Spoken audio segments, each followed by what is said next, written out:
Yesterday ended last night. Change is difficult for most people. To many, it's an ugly word. We don't like it. However, it is something each of us deals with daily. Change is the only constant in life. Change is inevitable. Nothing remains the same. When you boil it down to its lowest common denominator, there are two kinds of change. One, unplanned change. Two, planned change. My guess is that approximately 95% of the changes we experience in life are unplanned. It is thrust upon us. We are forced to deal with it. Often it is not pleasant. Yet we are left with no choice but to deal with it. Change merely for the sake of change is no good.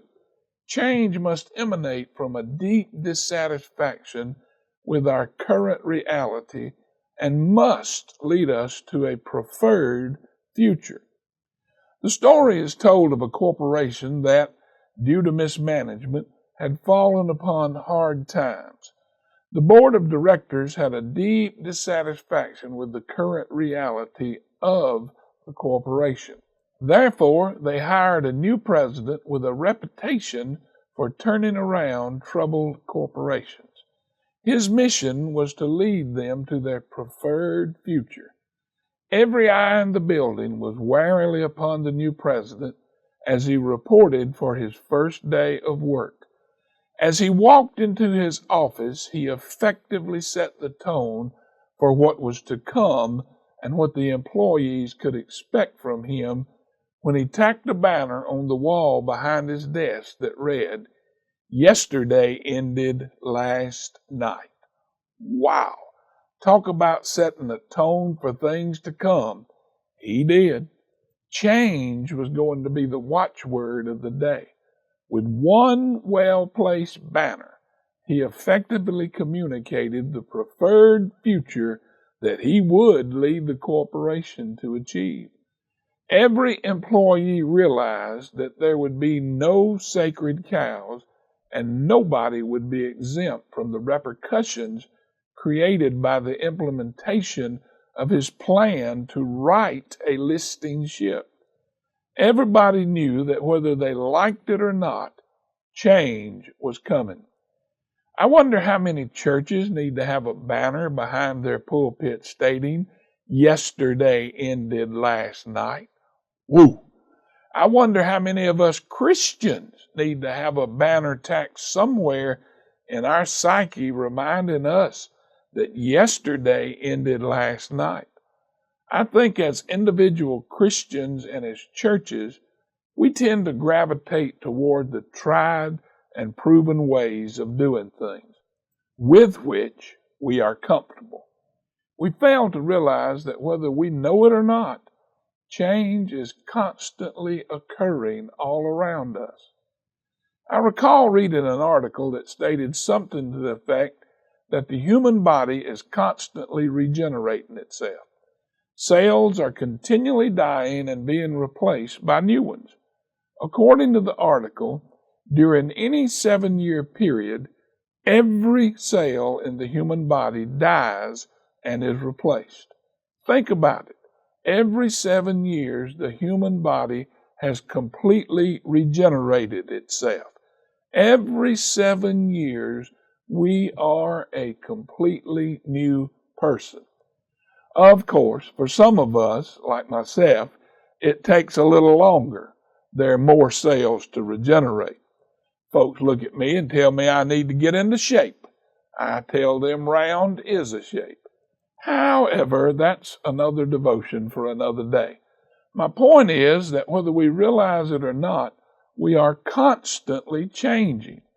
Sadly, I think that too many times we reach a point where our desire for comfort and a known commodity supersedes our zeal to be on the cutting edge of ministry, experiencing both the thrill and disappointment it brings. We somehow justify this feeling by stating that we've done our time in ministry and that it is now somebody else's time to step up to the plate. Often we're more concerned with maintaining our title as knights, so to speak, than actually going out and slaying new dragons.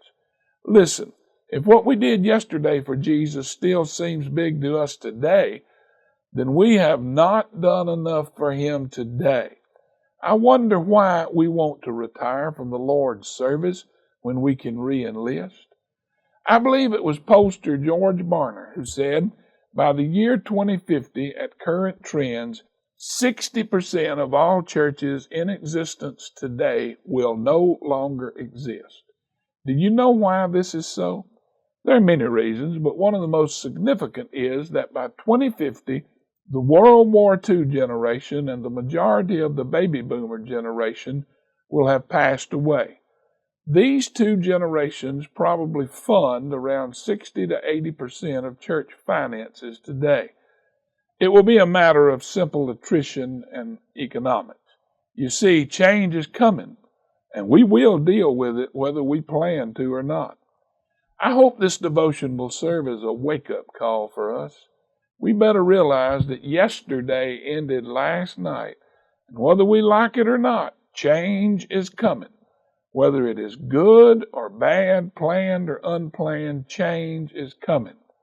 We'd better start planning for a preferred future, and hopefully our motivation will emanate from a deep dissatisfaction with the current spiritual and moral dilemma America faces today. In my opinion, morality, spirituality, and Christianity in America are at low ebb. The tide has gone out. And the only way it will change is for each of us, one by one and church by church, to acknowledge this reality and allow God to birth in our hearts a desire and a plan to change. A plan that puts the devil on notice that yesterday ended last night and that today is a new day for the work of Jesus Christ in our lives and our churches. Only then can real change occur.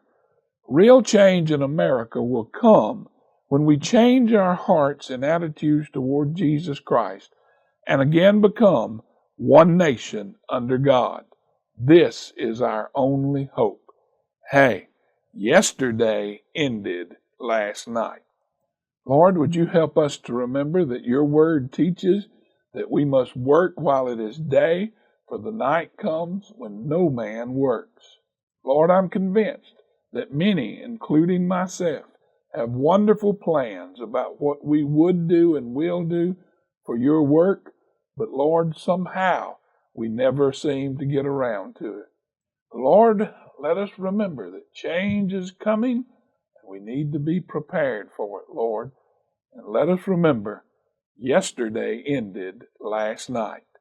And I ask this in your name. Amen.